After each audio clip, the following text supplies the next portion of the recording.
So last topic we're going to learn in this class, which is area between two curves. So we're trying to find area bounded between two curves. And so we have this rule that says if we're looking at the area between two curves, we need to know that if f and g are continuous functions, so they have to be continuous, and one function f of x is bigger than another function g of x. Remember, f of x represented the y value of that function. So that one function, the y values are higher than the y values of the other function on some interval a, b. Then we can say the area between the curves of f of x and g of x from x equals a to x equals b is given by the following. We can look at the definite integral from a to b of our function f of x minus our function g of x, and then dx.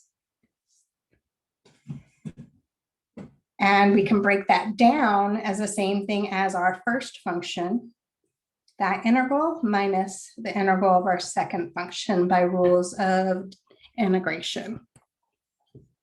Well, there's kind of a picture here that shows you what you're doing. So an example of where f of x is a function bigger than g of x in this picture. Notice that, so f of x right here, right, is bigger than this g of x. And we want to find that area in between those two curves. Well, think about it. If you first look at the area of f of x, which is all of this in here, and we subtracted off this area of g of x, we subtracted that off. That's what's giving us that white area underneath here. And we'll subtract that off, we get what we wanted, just the area bounded between those two curves. So we're going to use that fact to find area between two curves. The only problem is that sometimes one function might be higher for a part of the interval and then lower. So for instance, let's see. Let's say you had some graph that looked like the following. I don't know. So maybe this is our f of x function. And this is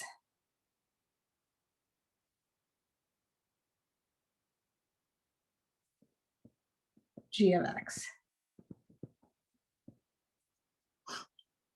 If it asked me just to find the area that's bounded by both curves itself, then I would just find in this area right in here.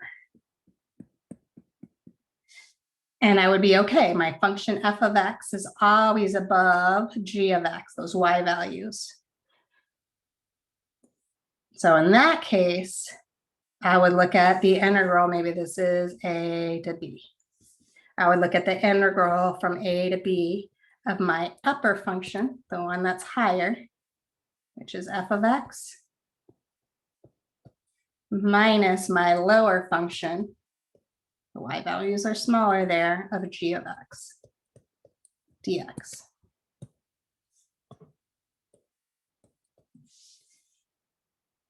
But maybe they wanted more area than just that. So for instance, let's see if we can just lasso this. Oops.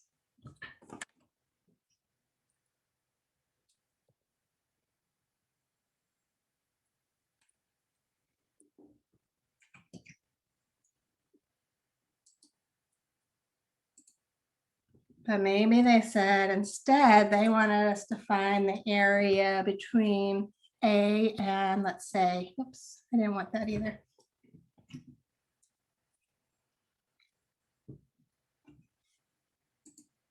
A and C. Maybe C is out here. So if they wanted the area between A and C, notice there's part of the value, which we saw right here, where f of x is above that one. We would have to look at this as the integral from a to b, where the function f of x is the higher function minus the lower function g of x dx plus, then we're looking at the integral from b to c. But in this piece, the g of x function is the higher function. It's bigger. So we'd have g of x minus this lower piece, f of x dx. So what I'm trying to get at is it's really important to know which function's on top, which function's on the bottom, and then to see if our functions are intersecting each other like they are in these cases, if those intersections are anywhere on the bounds where we're trying to find that area.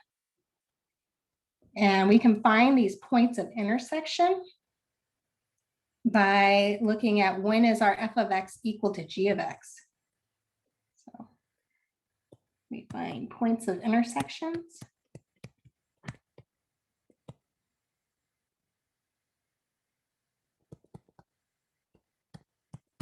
by solving when the two functions equal to each other. So f of x is equal to g of x. So we solve that and figure out what x values make those equations equal. Okay, so now that you have kind of the concept behind why we're looking at this, the area between the two curves and how to do it, and what we need to watch out for, let's look at some examples. Okay, so we're given that x is equal to 0, x is equal to 6, y is equal to 5x, y is equal to 3x plus 10, and we're trying to find the area between the curves. So let's draw a graph.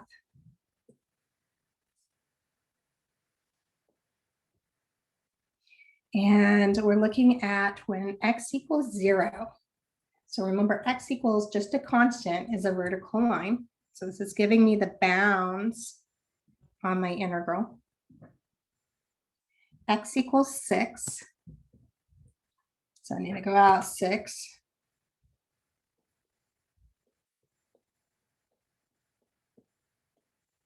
And x equals 6.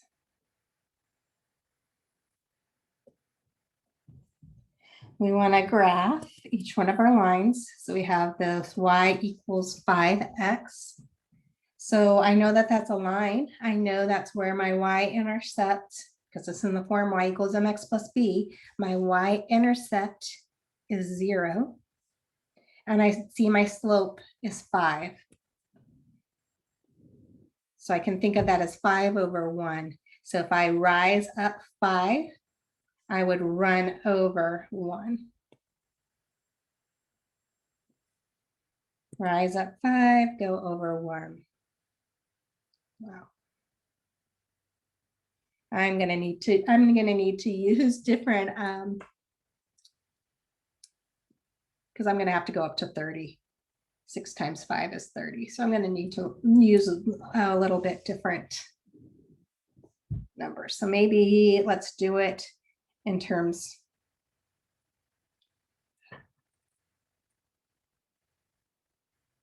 of 5.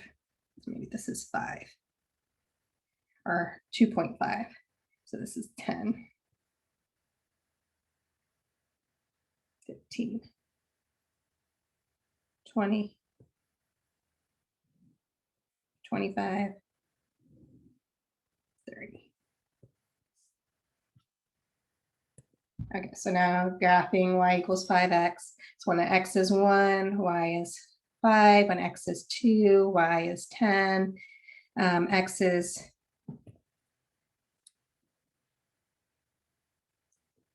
3, y is 15. 4, we get 20. And at 6, we get, did I miss one? 5, we get 25.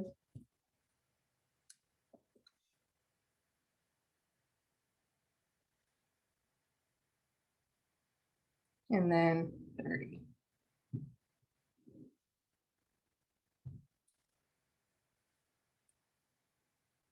Okay, so we get this line in here. And I'm going to just say right above it that this is y equals 5x, just so I know. And then I need to graph this y equals 3x plus 10. So y equals 3x plus 10.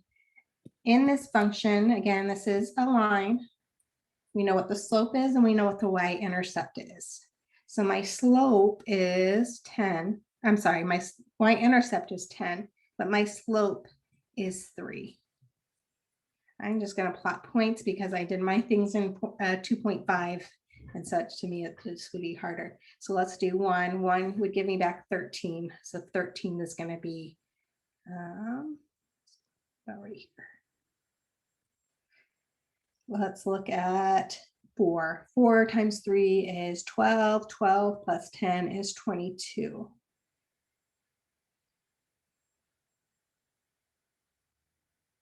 That would be about right here. And then at 6, we get 6 times 3 is 18. 18 plus 10 is 28. So that still falls below this one.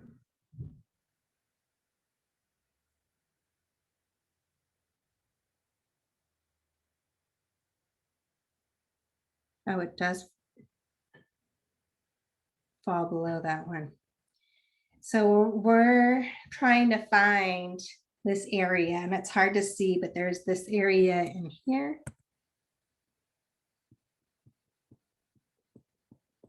It looks like these intersect in here, and we need to find this area over here. But it's hard to kind of see it. And I can find out if they do intersect between 0 and 6 by, again, setting our equations equal to each other and solving for x. So points of intersection.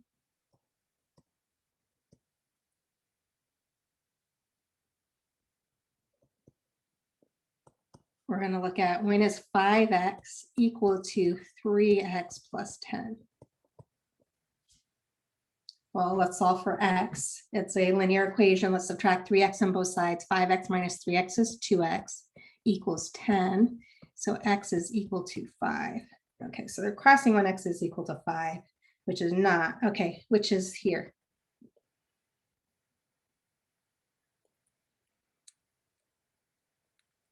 Oops.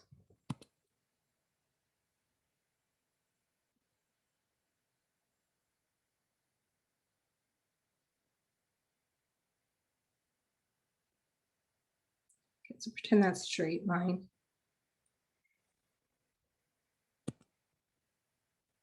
And then here.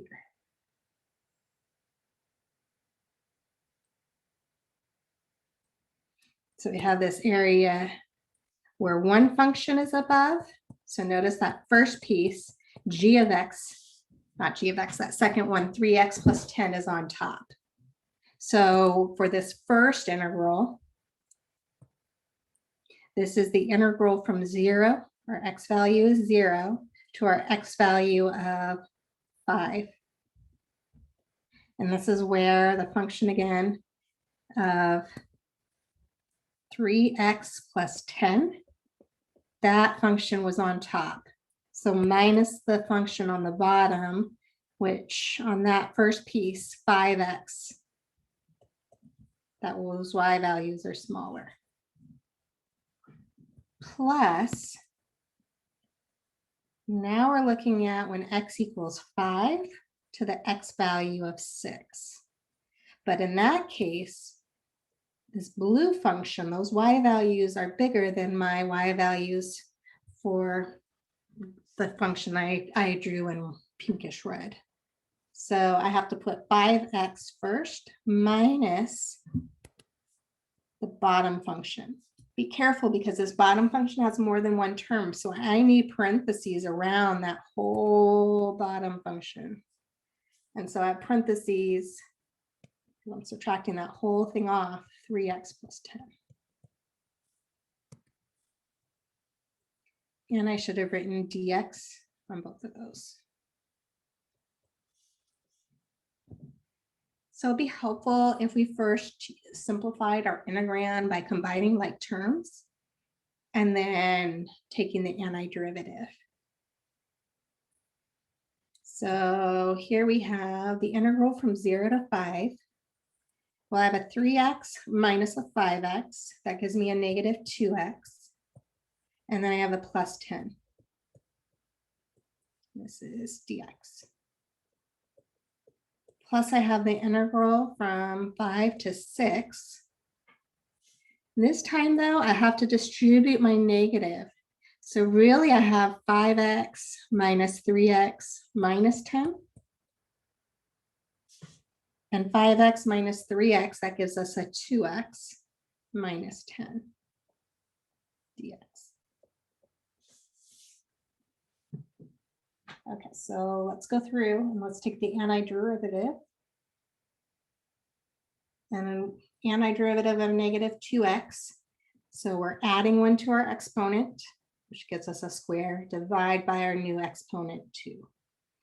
Plus the antiderivative of 10, which is 10x. And we're evaluating this thing from 0 to 5. Plus, so an antiderivative of 2x, so 2x, add 1 to my exponent 2, divide by my new exponent 2. Minus the antiderivative of 10, did I forget an x? No, I'm good. Antiderivative of 10 is minus 10x from 5 to 6. Okay, so now we can look at plugging in our bounds. So plugging in 5, so I have negative 2. 5 squared is 25. All over 2. Actually, let's just simplify that. 2's cancel. Plug in 5 for my x. I get 10 times 5, which is plus 50. Minus, well, plugging in 0 gives everything 0 here. So 0. So that's this first piece. The second piece, again, 2's cancel. So let's plug in 6. 6 squared is 36.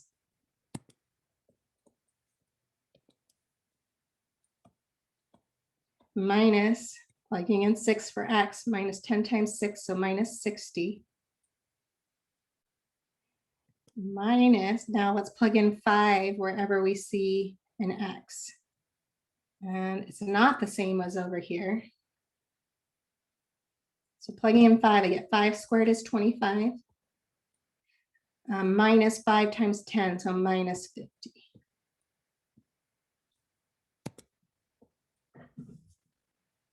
Okay, so first bracket, negative 25 plus 50 gives us 25.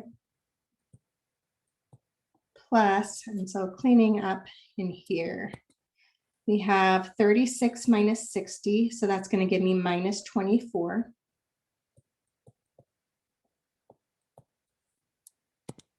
Here, 25 minus 50 is negative 25, but I have 2 negatives. So this is going to give me plus 25. And so if we sum those together, 25 minus 24 is 1, 1 plus 25, it gives us 26 units squared.